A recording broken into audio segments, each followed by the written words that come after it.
This is KGW News at noon. Welcome to the News at Noon. I'm Drew Carney, and we start this afternoon with a big sports story out of Seattle. The Seahawks have reportedly traded quarterback Russell Wilson to the Denver Broncos. According to the NFL Network, the Broncos are paying a big price to get the Seahawks All-Pro QB, including multiple first-round draft picks, along with other picks and players. NFL insider Adam Schefter said the trade is pending a physical and also Wilson's approval, but it looks like this thing is a done deal.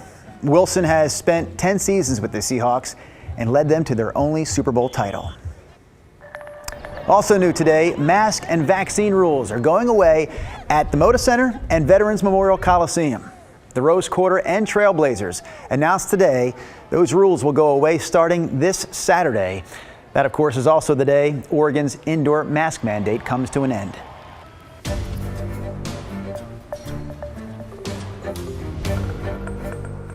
Today, we remain united. We remain united in our purpose to keep pressure mounting on Putin and his war machine.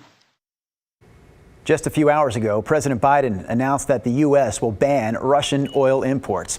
It's a move many have called for, even though it means gas prices are likely to soar even higher. Meanwhile, Russian forces continue to bear down on several Ukrainian cities, and close to 2 million refugees have already poured into neighboring countries, with more on the way. NBC's Bree Jackson brings us the latest from Washington, D.C. Deadly attacks in Ukraine escalating. The Russian occupiers are killing Ukrainian children, consciously and cynically. The Pentagon says morale and supply problems within the Russian military have caused frustration, resulting in civilian casualties. When you're relying more on long-range fires, you're gonna cause more damage. And you're going to kill more people and injure more people.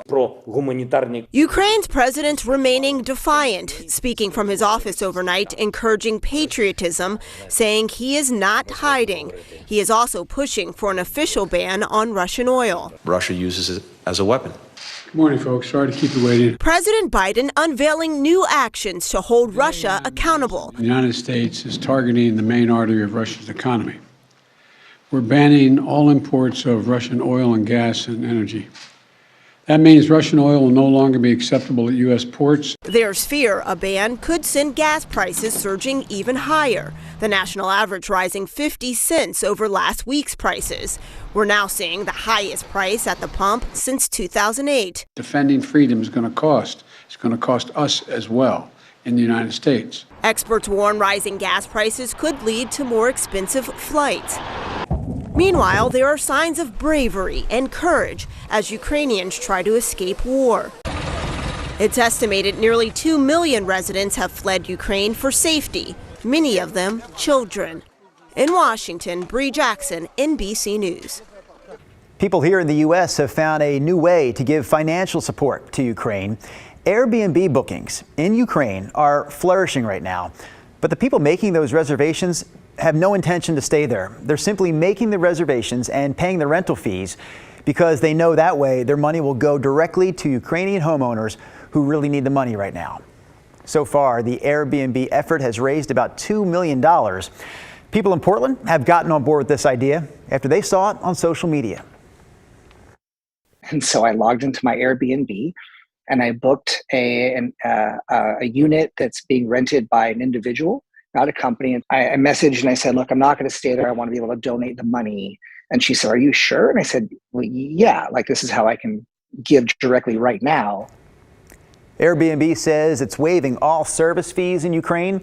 The company is also offering free short-term housing for up to 100,000 Ukrainian refugees. For more ways to help, you can watch KGW tonight at 7 p.m. We have a half-hour show planned tonight that is dedicated entirely to helping people in Ukraine and how you can get involved too. Right now, we want to get to a story that's been developing since Sunday. Search and rescue crews were called out that evening after two climbers fell about 200 feet on the western slope of Mount Hood. One of those climbers died. The other is critically injured.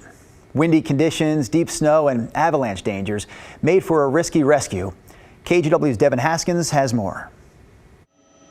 Volunteer rescue teams had tried to reach the climbers on Sunday, but wind and snow conditions proved to be too difficult. Winds were gusting more than 50 miles an hour. Those teams came within 700 feet on Sunday night, but had to turn back because of the safety and avalanche dangers.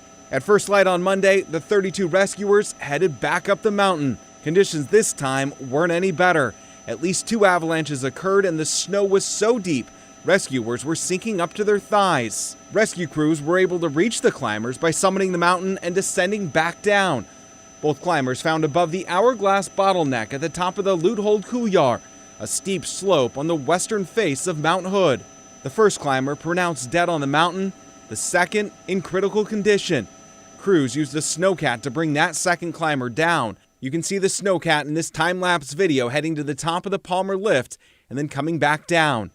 Rescue crews say they had to leave the second climber up on Mount Hood because of the poor conditions and a continued risk of avalanches. Again, that was Devin Haskins reporting. We know there was an attempt to use a helicopter to hoist the crews and the climbers off the mountain, but the winds were so strong that the helicopter wasn't really able to get close enough. We've also reached out to rescue crews, but haven't heard back on when they'll be able to go back up the mountain and recover the body of the other climber. Rod Hill, we're going to turn to you now in the Weather Center, and we should start with those conditions on Mount Hood. What do you have for us today? Yeah, as you mentioned, Drew, the fact is we don't have solid confirmation that the crews aren't up on the mountain today, but we're assuming they're not because the visibility is next to nothing up there. It's very windy. It's snowing. 26 on the highest temperature gauge at the top of the Timberline Magic Mile chairlift. Here's our live camera down at the lodge at 6,000 feet. But if you look behind the lodge back in here, you can get the quick fact that visibility is really next to nothing as you get up on the mountain itself. Winds I've been watching, available sites gusting to 50 to 70 miles per hour. There's a jet stream streak over the mountain today at 30,000 feet, and that is fueling some of those winds. That jet streak weakens tomorrow. Visibility improves tomorrow. It'll be dry, partly cloudy. There could still be some noticeable wind up there. Thursday is an absolute clear window. I think both sky-wise and wind should not be a factor, and Friday has some potential as well. Here's what's going on right now. It's snowing down to 4,000 feet on the radar. Interesting, the Futurecast so far is looking like $1 million because it showed the heaviest, most steady rain today being over on the east side of Portland. So far, that has absolutely been true. We're at 47 now here in town. We'll see steady temperatures with rainy areas continuing throughout your afternoon. We'll have your 7-day forecast coming up shortly. All right, Rod, thank you for that. Right now, we want to get back to more news headlines, and we start with 2 Portland Public School students who have died in the last 2 days of suspected fentanyl overdoses. These pills we're showing you right here are commonly called M30s. Police say each of the high school-age teens had similar pills on them when they were found dead. Investigators say they're trying to figure out where the pills came from, and they also hope to prevent more overdoses. Black market fentanyl pills, I should say, have become a huge problem here in Oregon. It was just last week that we reported how federal officers made the biggest fentanyl bust in Oregon's history. Meanwhile, the city of Portland has disciplined 2 more police officers for leaking false information to reporters about Commissioner Joanne Hardesty. So this story all began in March of last year when a hit-and-run victim reported the person who hit them was Hardesty. That report went to the media, but it was later proven that Hardesty was not a suspect at all, not involved in that hit and run at all. Last week, we reported that the former president of the police union was fired for his role in that leak. Now, documents show 2 more officers are being disciplined. One was given a letter of reprimand. The other was suspended without pay. Hardesty, meanwhile, is suing the police bureau for $5 million. Oregon has announced it's ending its rental assistance program. Those in need now have just 1 week left to sign up for emergency rental assistance.